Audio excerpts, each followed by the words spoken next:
morning, and here you are again this weekend. It's wonderful to see everybody. The reading is from Affirmations for Self-Healing by Swami Ananda. This is the topic this morning is on willingness. Great topic. Willingness must be cultivated deliberately. It is an attitude of mind and depends not on outward conditions. Most people are willing or unwilling, depending on their likes and dislikes. This habit tends to develop a bias towards unwillingness, which gradually becomes chronic and attracts to itself chronic failure. Don't wait for favorable circumstances to awaken willingness in you. Train yourself in the attitude of saying yes to life. Often, by this simple attitude, you will find success arriving unexpected at your door. And please affirm with me, very energetically and with a lot of willingness. I welcome everything that comes to me as an opportunity for further growth. I welcome everything that comes to me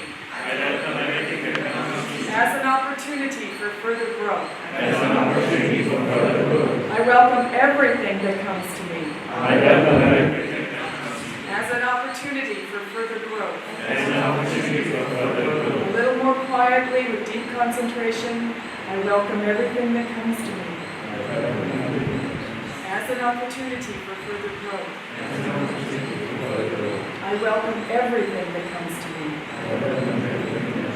as an opportunity for further growth. And now in a whisper, I welcome everything that comes to me as an opportunity for further growth. I welcome everything that comes to me as an opportunity for further growth. Now silently, with deep concentration at the point between the eyebrows, I welcome everything that comes to me as an opportunity for further growth. I welcome everything that comes to me as an opportunity for further growth. I welcome everything that comes to me as an opportunity for further growth. And please pray silently with me. Lord, help me to overcome the satanic pull of unwillingness. The more I embrace life in your name, the more I feel your joy.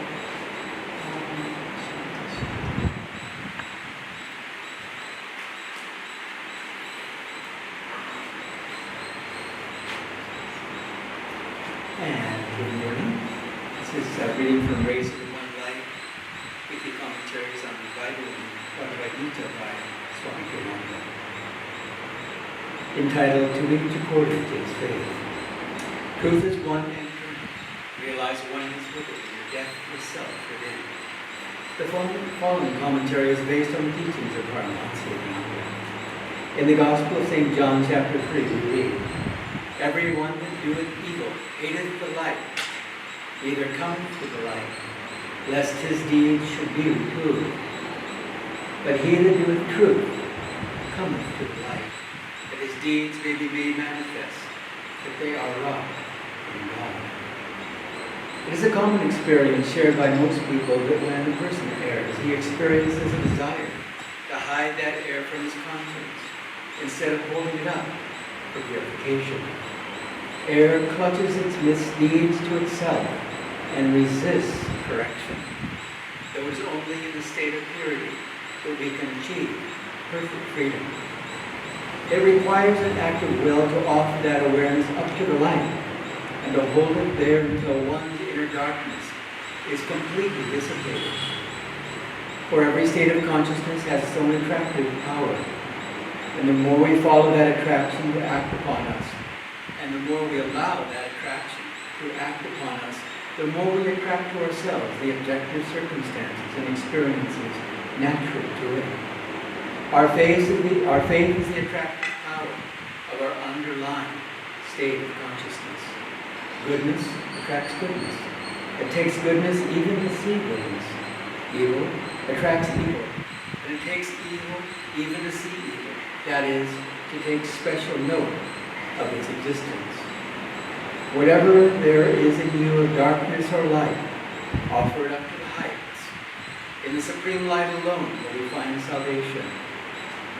Accept nothing less than yourself as your lasting reality. As the Bhagavad Gita says in the 12th chapter, cling thou to me, clasp me with heart and mind, so shalt thou dwell surely with me on high. But if thy thought droops from such height, if thou beest weakest to set body, mind, and soul upon you constantly, despair not, give me lower service. Seek to reach me, worshipping with steadfast will. And if thou canst not worship steadfastly, work for me, toil and work pleasing to me. For he that laboureth right for love of me shall find me pain. But if in this thy faint heart fails, bring me thy failure. Thus through Holy Scripture thou hast spoken to mankind. And from Whispers from Eternity by entitled, Emerging from the Cocoon of Ignorance. I have heard thy voice, divine Mother, saying, you have long remained enclosed in the cocoon of wrong human habits. Come out, ere the silk-man death come to destroy you. Cut away the delusive comfort-inducing silken cords of past habits, which hold you, falsely secure, in their chamber of death. Come out. Cease being a blind human worm, sleeping and dreaming human weakness. Come out of your age-old cocoon of delusion. Spread wings of eternal power and splendor through spiritualizing your ambitions. Come out. Be the butterfly of eternity. Let your wings display their innate divine beauty. Let them spread out over all space, entertained by and entertaining everything, everywhere. O wings of beauty, fly through the skies of infinity, attracting all toward everything that is most beautiful. Sun and stardust glimmering on your wings, banish gloom from every heart. As you soar past on your joyous way to your home indeed, O butterfly of eternity.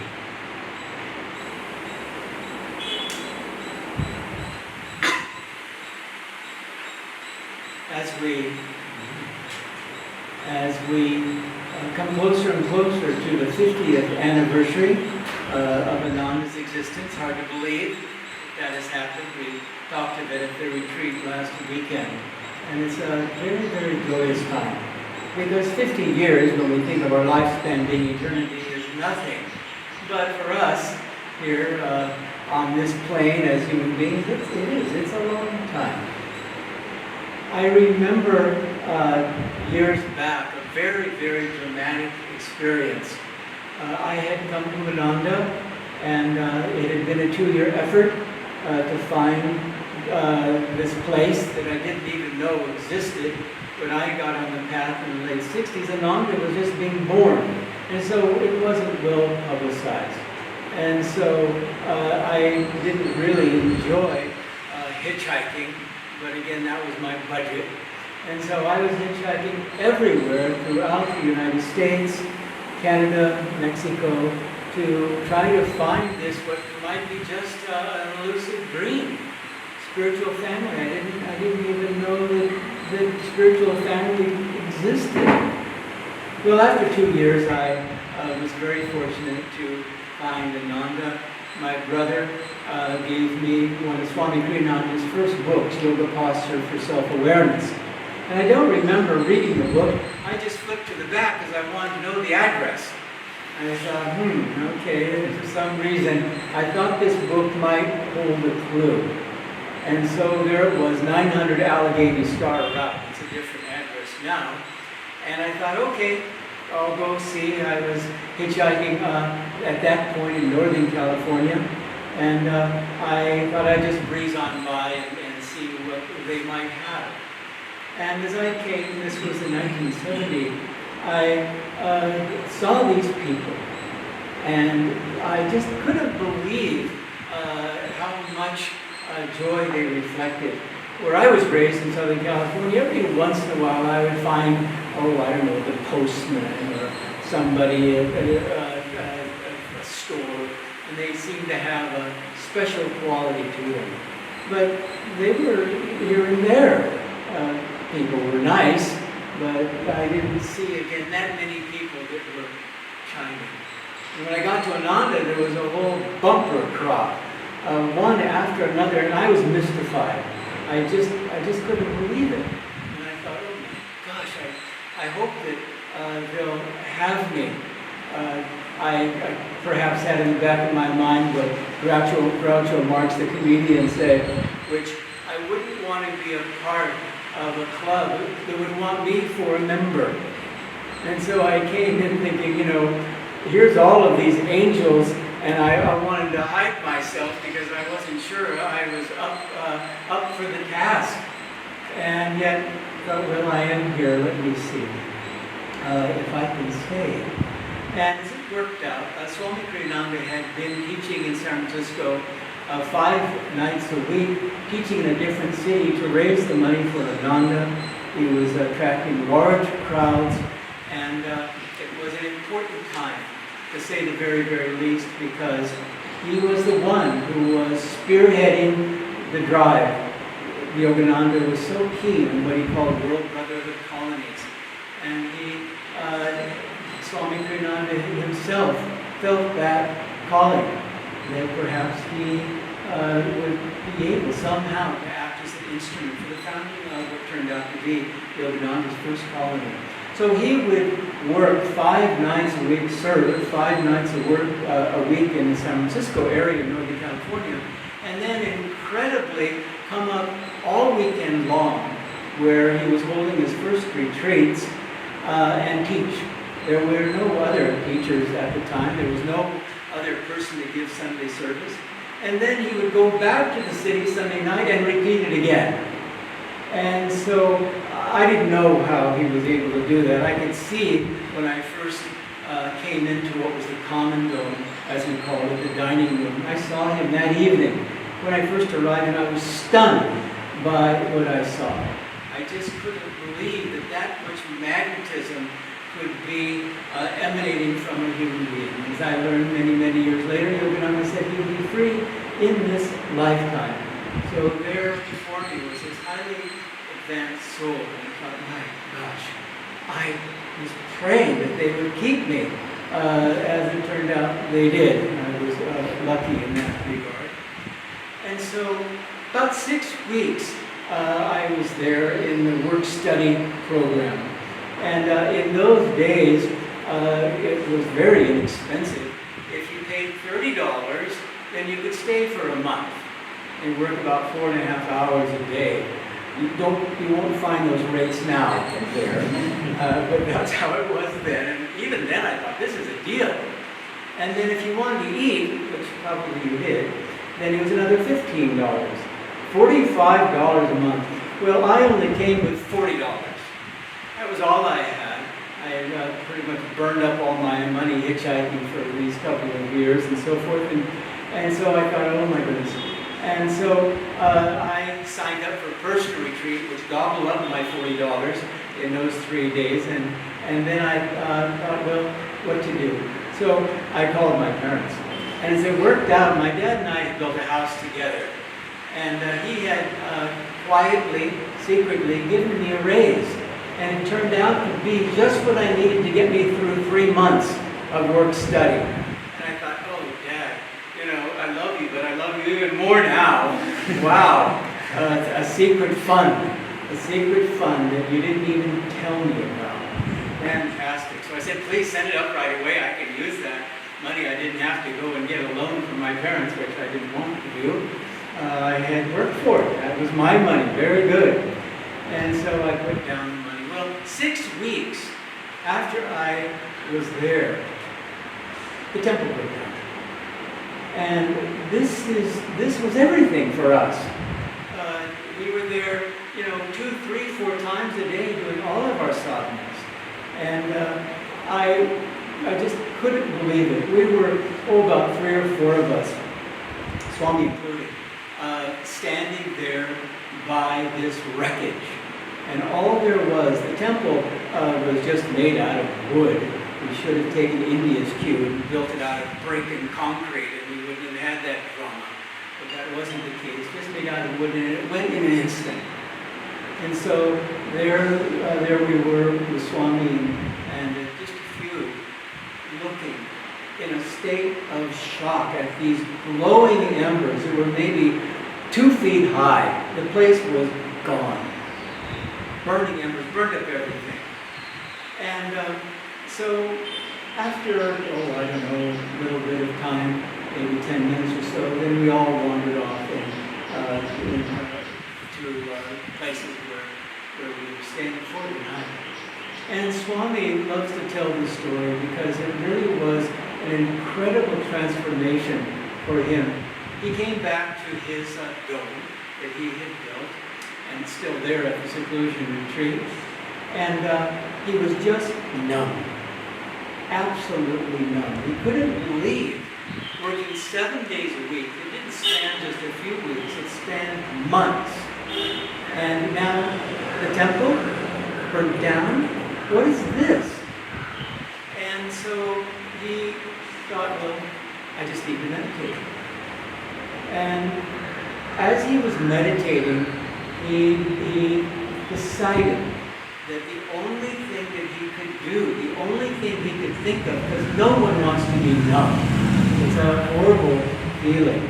Your heart is just shut down. Your mind is shut down. And he said, well, let me just pray to my mother. And he prayed so sweetly. He was always very childlike all the years that he became master. And 60 years after, that was just his vibration. So he said in a very childlike way, Divine Mother, I did not build this place for you. For me, sorry. I have to regroup. I did not build this for me. I built it for you. There you go. That's how it went. And he said, everything I'm doing, the teaching and the radio programs and all this intense activity, after all, it was what Master had said, your path is a path of intense activity. And indeed it was. So I just did it for you. I could walk away from this place in a moment. And all of a sudden, there he felt the presence of God. And there was so much bliss that, and this is what he loves to share in these stories, the punchline. He said, Divine Mother, if I knew you were going to come to me with this bliss, then you should have taken the common dome too. Burn the whole place down, because he was being swept away by this joy. Well, in life, we don't often come upon these extreme tests, but they do come. And extraordinarily, the key again and again is to embrace the simple solution. We oftentimes will go about for days and weeks and months at a time, seeking counsel, reading books, doing everything we can, because this uncomfortable feeling, this test that is creating perhaps exhaustion and maybe negativity and insecurity and why me and all of these kinds of things, and just, create more and more self-involvement, when the simple solution that Swami found was simply, Divine Mother, I didn't do this for me, I did this for you. And he offered it up. And so that is the key for us in small tests, in tests that are a little bit larger, and in tests that are extreme. They go on and on and on. Self-offering. This reading from the Gita is one of the most beautiful readings, I believe, in all of Scripture. This is the ideal. Do this. But if you can't, okay, then do this next thing. If you can't do that, then how about this? And this is God speaking, Krishna, the divine spirit in this great avatar, Krishna. And then if you can't do the littlest thing, give me your failure. How can you not fall in love with God? I don't know what's out there, but I would imagine some atheists and some agnostics have come across this great scripture and read this stanza, and it's changed their lives.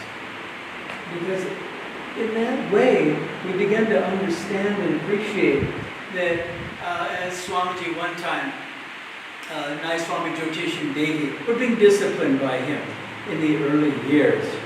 And Swami, like Master had said, whenever I have to discipline, my heart wilts. And I'm sure Swami felt the same with Nayaswami Jyotishan Devi, his right hand men. So he said to comfort them, he said, well, that's all right. You're doing as good as you can for where you're at. And so they felt comforted, of course, by that. Anyone would. And then he added, and I'm doing the very best that I can for where I'm at, as they left the interview. And so there it is. Swami being able to say that, this Titan, I'm doing as good as I can for where I am at. And so over time, it begins to dawn upon us, and it takes time. It doesn't have to, but usually it does. That anything that speaks of closing the heart down, anything that speaks of darkening the mind, anything, that's self-involvement. That's orbiting around our own ego. That's why Master did not want to be around negativity. Just continue to, and I love the thought, break right. Break right. Don't break left. Don't when a test comes. And go negative. Break right. Break to the positive. The classic story, and if you haven't read Swami Kriyananda's Path, highly recommend it. About 400 stories of Yogananda. Well, they were out in the desert. And it was a very precious time because, Swami was just a young man, young monk of 22. And Yogananda was building a swimming pool. I mean, he never used it. It was only as an excuse to have the monks have something to do. So Swami was part of that project. And as they were digging out all the dirt, and the mounds were accumulated, the wheelbarrow fulls of mounds all over the desert. Well, Yogananda came out at one point, as he did from time to time. He was deep into the writing of the interpretations of the Gita and the Bible at that time at 29 Palms. If you find yourself in Southern California, 2 hours out of Los Angeles is 29 Palms, in a place of deep, deep vibration, thanks to Yogananda's presence there for some time. And so when Yogananda came out, and there was Brother Norman, a very strong weightlifter, Swami Kriyananda, not quite of his height or build. And Yogananda came out and said, oh, those mounds of dirt that are spewed around the desert, they don't look very attractive, do they? I have an idea. Why don't you fetch that 2x4 over there and come with me? Well, they were really tired at that point and a bit apprehensive as to what the project might be. And what it was using the 2x4, going back and forth, leveling these mounds. And when one was done, Yogananda said, very good, I thought that method would work. Just one more. So they thought, okay. And they hadn't had much. They were starving. And again, the end of their arduous morning of seva, just one more, he said. And then just one more. And just one more. And just one more. And finally, Brother Norman, this strapping 6-footer, was beginning to moan under his breath from this exertion. Well, Swami Kriyananda, it finally occurred to him that Yogananda was having fun. And so he stood up and burst out laughing. And Yogananda says, very good, I was just playing with you. And Swami Kriyananda went on to say that this was Yogananda's method.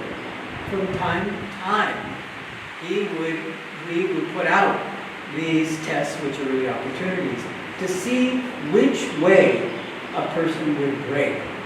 And so when Swami Kriyananda, after all of that enormous effort, saw his temple burned down, and incidentally the second temple that we built a couple of years later, it filled out.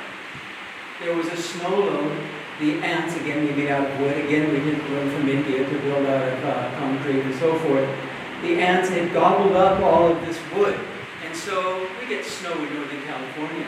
And so when the snow load came, it crashed down. Incredibly, there was a person there meditating about 2 in the morning when the whole thing fell down.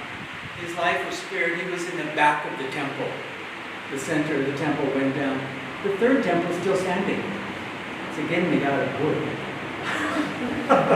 Do we ever learn our lessons? And so, in life, as Yogananda pointed out very wisely, there's no obstacles, only opportunities. And our job as yogis and yoginis is to constantly get to this point in our consciousness where we feel, as the yogis say, what comes of itself, let it come. And reject vigorously, which is a temptation, especially when testing comes with great force, that this is unfair. That this is unfair. One time, I was sharing with Roma, I guess it was yesterday, years ago when we first arrived, we had a wonderful cook. Her name was Shradama, and she was the cook at the seclusion retreat. She was a really good cook, which we were very happy about. And one time, she, in the morning, brought out Swami a cup of coffee, which he enjoyed. And apparently, I guess she was rushed. It didn't turn out so well. And so he was unhappy about the taste of the coffee. And, shared with her, what is this? And we were shocked because, this was Shradama. She's the one who was always helping and counseling, and I must have asked her hundreds of questions in my early years, and she was so patient with me and so many others. And she's getting disciplined by Swami. So we got up the courage. I don't know who it was. I don't know if it was me. That went up to Swami and said, Swami, it seemed kind of unfair. I mean, she was just, giving you some coffee. Maybe it wasn't the best. And his comment shocked us. He said, I didn't mean to be fair. I thought, oh my gosh, maybe we should leave Ananda now. If this is some of the teachings, then, I was already confused. Some of us were suffering from what Yogananda called a spiritual indigestion. And so now he didn't mean to be fair.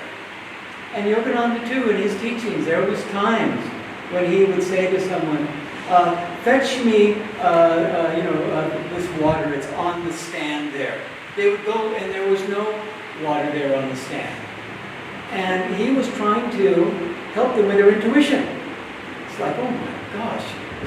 It wasn't easy to be with Yogananda. Swami Kriyananda said in the early days, Mount Washington was like, and it was in the early days, a hotel before Yogananda formed it as his international headquarters. He said, in the early years, the ashram was like a hotel, people checking in and checking out. Because it was tough trying to face yourself. Trying to find ways to put aside again and again and again with infinite patience the ego and our desires and our habits so that we can embrace God alone. And so on the spiritual path, it's vital that we remain childlike. It's vital that we do anything and everything we can to keep our heart open. It's vital that we do everything we can to keep our mind right. And there's many tests that come.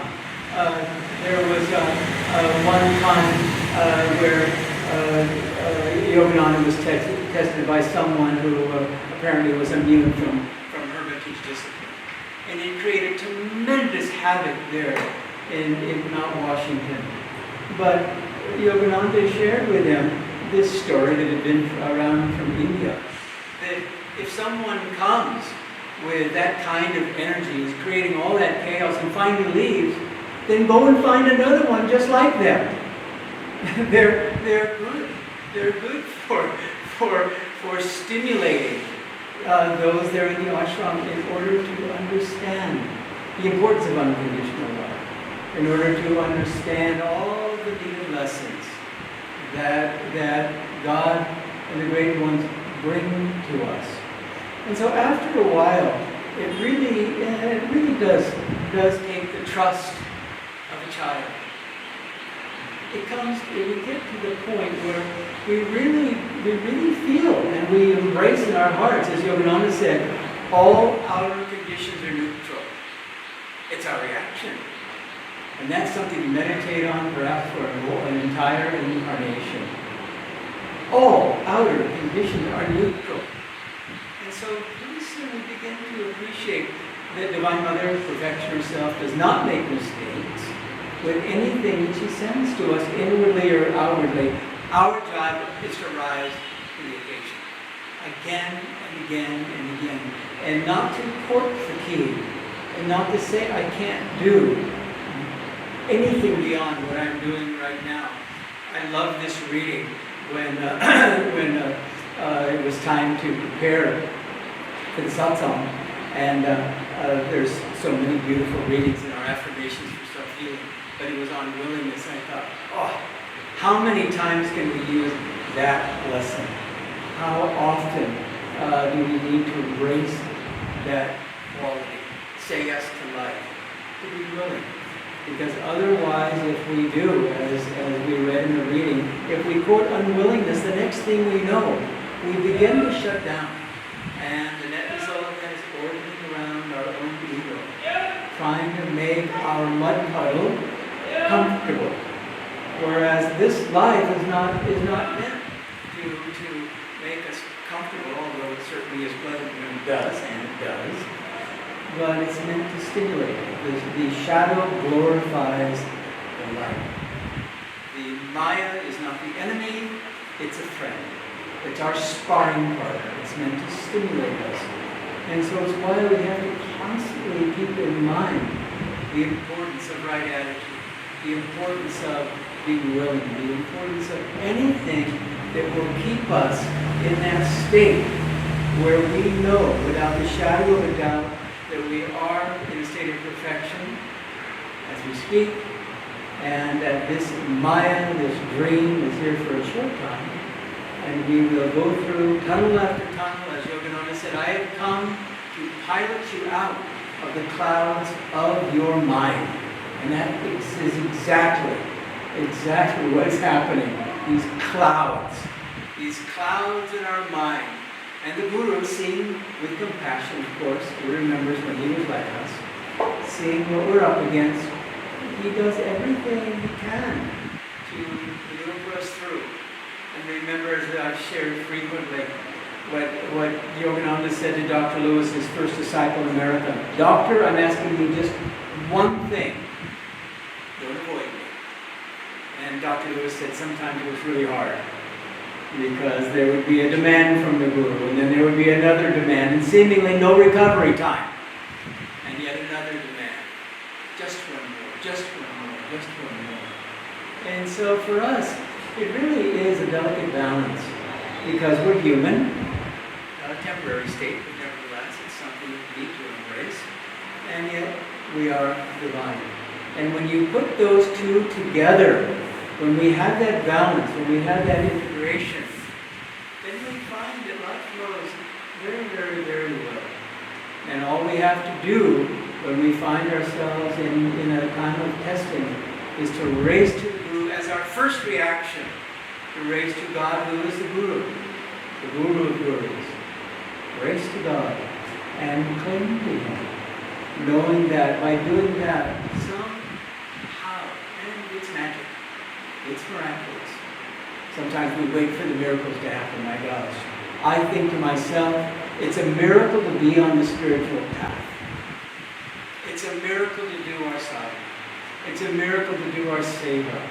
It's a miracle to have our satsang and all the things that we do. We're looking for miracles? And take a look. Miracles abound. They're everywhere. And they're guiding us and they're encouraging us to continue to move forward. And so, if you find from time to time you want some encouragement, go to the Gita and read that lovely, lovely stanza that we just read this morning. And if everything is going wrong incredibly, God will be very happy to take that. Take this mess of my life, and we will find that joyous presence comes to us. And it is real. It's not a dream. It is real. And it will give us all the needed strength to continue to move forward. So, again, God bless you. And as we move forward on the spiritual path, then make sure that we keep in mind, neti, not this, not that. We don't want anything except God alone.